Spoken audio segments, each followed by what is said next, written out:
What is going on, ladies and gentlemen? And yes, I finally found one of my readers says, what? This is a Roaming Prepper channel. I'm your host, Pete. This is Stormy, who's been kicking me in the foot, even though she just went out to pee. And today is the situation report that I try to do every Monday. And why are you fighting on my feet? Now they're fighting at my feet. Okay, so this is gonna be an interesting situation report because I have a situation right here. Anyway, moving on, for those of you who are new to the channel, situation report is OSINT, Open Source Intelligence. It's basically a report I get that's a compilation of federal, state, local, social media, open media, and other resources, and it's compiled by regions of the world. Today we're gonna have the fighting corgis as a background sound. Hey, go fight over there, dude. Y'all have been quiet till I stood up here. Anywho, moving on. We go alphabetically by region, starting with Africa, and then in each region, we go alphabetically by the country. So, and of course my screen goes blank. There we go. Okay, so starting with Africa. Interpol targets romance scams, 260 arrested in Africa. This is according to Africa News. Authorities in 14 African countries have arrested 260 people in a major crackdown on cybercrime targeting romance scams and sextortion. Now, they tend to get elderly and they tend to get very young people, young adults who actually believe the scam. People have lost their retirements. People have lost their homes. So this is bad stuff. I'm glad to see they arrested a bunch of them, but more will appear, sadly. Important, you know how to secure your own stuff. And remember, a lot of the hacks that happen because someone didn't maintain internet hygiene, if you will. They clicked a link they weren't familiar with. They saw an email came in from a name they knew.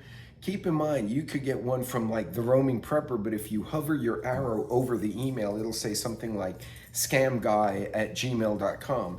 Don't click that. If you get something that looks weird, the best thing to do is either email the person separately on a completely separate email chain, or text that person if you have their number and say, hey, did you just send me a message? Because you sent me this, it looks weird. I'm going to delete it if you don't respond or confirm. Or you just delete it, because if it's really important, they're gonna call you and go, hey, why'd you do that? Then you can have a conversation then. Don't click shit that you don't know. Anyway, moving on, Madagascar. Madagascar imposes nighttime curfew after violent protests over water and power cuts. This is from the Associated Press. The government of the Indian Ocean island of Madagascar on Thursday imposed a nighttime curfew following protests which saw tear gas and rubber bullets used to squash demonstrations over ongoing water and power supply. Now, my friends, COVID could have been much worse if someone had hacked the grid. There were some hacks. They hacked the gas pipeline and some other stuff happened. But water, power, especially the water, which goes hand in hand, that's serious stuff. That's the kind of stuff that will result in people in the street being violent, because people will die without it. So if you hear, and this is why it's important, you can't always prep hundreds of gallons of water. But if you have what do you call the Big Bob or whatever, the bladder, I have one of them, I just blanked out on what it's called, or you have 5-gallon jugs, you have whatever, and you hear water is having an issue, the first thing you need to do is deploy your water bob, deploy and refill your 5-gallon jugs, whatever it is you have to do. If you haven't done it already, make sure, for instance, I have large square water dispensers of tap water, which is treated with bleach and it's simply set aside and it's meant for general purpose use like hygiene, washing dishes, brushing teeth. You can drink it, it's not awesome, but it's a water source because we use water for a lot of things. It's really important that if you get any inkling that there's a water issue, top off whatever you have. I didn't mean to go on a rabbit trail, but this is really important because it happened during Harvey. The flooding overflowed the water treatment plants, which then put sewage into the purification systems, shut down whole sections of Houston, and there were millions of people, everybody went to get bottled water, and nobody thought of, wow, let me fill up my tap water in buckets or whatever I have. People don't think of those things. So remember, you want to, as it was very appropriately said in the movie, Leave the World Behind, sometimes all you can hope for is to have a heads up before everyone else, right? It was something along those lines. But anyway, I'll leave that subject later. Moving on, East Asia and Pacific, Burma. Over 10,000 villagers flee the junta offensive in Karen state. This is from the Irrawaddy. Over 10,000 Karen villagers were forced to flee their homes as regime troops recaptured key positions in Myawaddy on the Thai border and other parts of southern Karen state. Obviously civil war, and that's something else that happens in a civil war. People get run off. Indonesia, photos show the efforts to curb measles outbreak in Indonesia. Indonesian health workers in Sumenep province are delivering measles vaccines to curb an outbreak on Madura Island. Over 2,600 children have been infected, 20 have died. Now, measles is not typically fatal, but it is very miserable. The vaccine for measles has been the same for 50 or 60 years because the measles virus in its natural form does not mutate very quickly like a coronavirus did. So that's one of those vaccines that actually has been stable, and you don't need it often. I think it's one every 5 or 10 years. But if you go overseas, I know a lot of people are very sus with vaccines now, and that's fair. You go overseas where they don't have great hygiene and they don't have a lot of this stuff, that's when you really need to consider it. But in any case, it typically is not fatal unless you already have a pre-existing illness, so something to think about. Philippines, another tropical storm hits the Philippines, causing 4 deaths. They just got hit with another typhoon. Middle East, North Africa, Iraqi Prime Minister confirms agreement with Kurdish region to resume oil exports, according to the Arab News.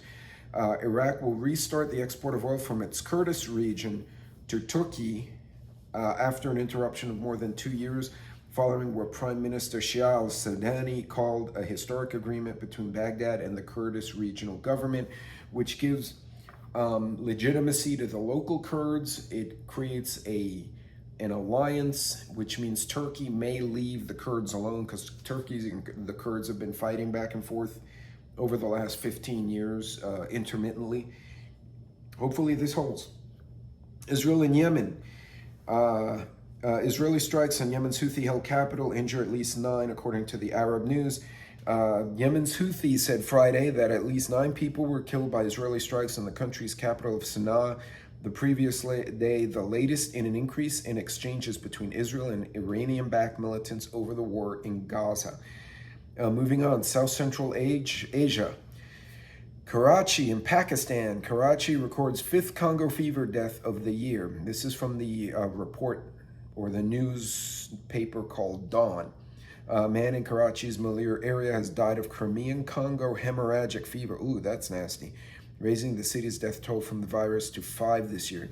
Hemorrhagic fever is hemorrhaging, hence the name. It's one of those really nasty viruses. I think the movie Contagion was based on like a hemorrhagic fever. There was a different type of virus. There was like a pig bat mutation, but it was a pretty well done movie as far as what would happen. And we saw a lot of it happen during the Rona. Interesting. Moving on, Western Hemisphere, Bolivia. Cocaine lab found on property of Bolivia's former anti-drug czar. Well, that's not a surprise. Police in Bolivia have arrested the country's former counter-narcotic czar after finding that he actually had a cocaine lab on his property. I don't even know what to say to that. It's like, of course he did. It's Bolivia. Not knocking the Bolivian people, but the government's corrupt as shit. That's just funny. Anyway, moving on. Brazil, ghostwriters and deepfake doctors inside Brazil's AI-driven crime surge. This is interesting. This is from Insight Crime. Brazil's criminal groups are weaponizing AI to drive high-tech financial fraud, exploiting gaps in a fast-growing digital ecosystem as banks, legislators, and police scramble to keep up. That's very interesting. AI is going to cause problems. When Elon talked about AI being dangerous, he said AI in and of itself will not be dangerous, right? It's a tool like anything else, like a gun, like a car, like a helicopter. But if used for malicious purposes, it can be trained to do malignant things. And this is a good example of it. This is interesting. I'm going to dig into this a little more later on. Anyway, moving on. Costa Rica. Costa Rica deploys AI port scanners to fight drug trafficking from the Tico Times. The government of Costa Rica on Wednesday inaugurated artificial intelligence scanners to inspect containers at 2 of the country's main ports. It's interesting, it's interesting how you just saw the two sides of AI. In one case, you have criminal gangs using AI engines to commit financial fraud. In the other one, a smaller country without the resources the US has is using AI to automate scanners in the hopes of making them more efficient at catching trafficking and drugs and kidnappings and such. So it's the dichotomy of AI. And the scary thing is, it's the Wild West right now. Nobody knows what the hell they're doing. They're just doing shit. And my fear is someone's going to come up with a virus that's going to really screw things up, kind of like the Skynet thing going on. Anyway, moving on. Haiti, one of Haiti's leaders says his country is at war with gangs and asked the world for help. That's from the Associated Press. They are still fighting relentless gang violence and widespread hunger. Haiti has not been right since the French left. It was just really bad. If you look at the island, you have the island, this Santo Domingo, the Dominican Republic, and Haiti. And right at the border, you can literally see where the countries end and one begins, because the Dominican Republic early on established agricultural processes with Spain, which was its original colonizer. Spain, as well as the US and Canada, and it's very lush and green. And then they have this militarized zone. And then when you look at Haiti, at least the last satellite picture I saw, it looks desolate. It looks like it had been over forested and it was over farmed, and the ground looks terrible. It looks like a desert, and it's really wild to see that. So, mismanagement of your resources can also cause you to have civil unrest. So there's a good point there. Last one for this one, ladies and gentlemen. Protesters in Mexico rammed gates of military base to protest 43 students who disappeared. That's from the Associated Press. Protesters want justice in the case of 43 students who disappeared in 2014, rammed the gates of the military base in Mexico City with a truck, and then set that vehicle on fire.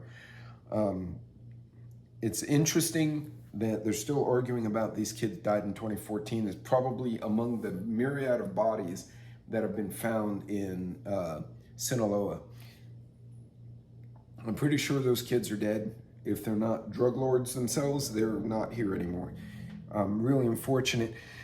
Looking at the more in-depth reports, they have protests across Ecuador, demonstrations in Madagascar, which we just talked about, more demonstrations in Madagascar, protests in Malawi, potential typhoons in Vietnam, demonstration in Mexico City for what? Oh, that's the 43 students and the crashing of the truck. Yeah, I think we covered everything, folks. So that's it for this one. I really encourage everyone to keep up on the international news as much as you can. I try to give you guys a summary. This is really a drop in the bucket. There are a lot of channels who do different aspects of the OSINT and the open source stuff. Most of us also have access to other stuff, but we don't want to put it on there and get ourselves or one of you in trouble for commenting on it. We've had cases of prepper channels going down the wrong rabbit hole and they get visited by authorities. It's happened to a few big channels. But it's important we at least be alert to the instability. There was a lot of AI stuff this week. There was a lot of talk about protests in a lot of different countries. And the protests were about water, food, electricity, the basics. And I can't overemphasize how quickly things will become unstable. Imagine if during the Rona, somebody hacked the grid for a week even. Just say they just crashed it and then we brought it back up a week later. Could you imagine the utter shit show that would have been across the country? We already had fires from George Floyd and people fighting with each other. Be alert, pay attention, watch for trends, and that's one of the reasons I do this.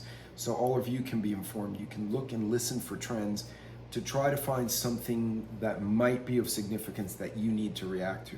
In any case, that's it for this one, ladies and gentlemen. God bless, Godspeed. Thank you for joining me once again for a situation report. The dogs have finally gotten tired from fighting each other and are now quiet, which should last for about an hour, and then they'll start again. Anyway, be good, be safe. I will see you on my next video. You guys take care of yourselves out there.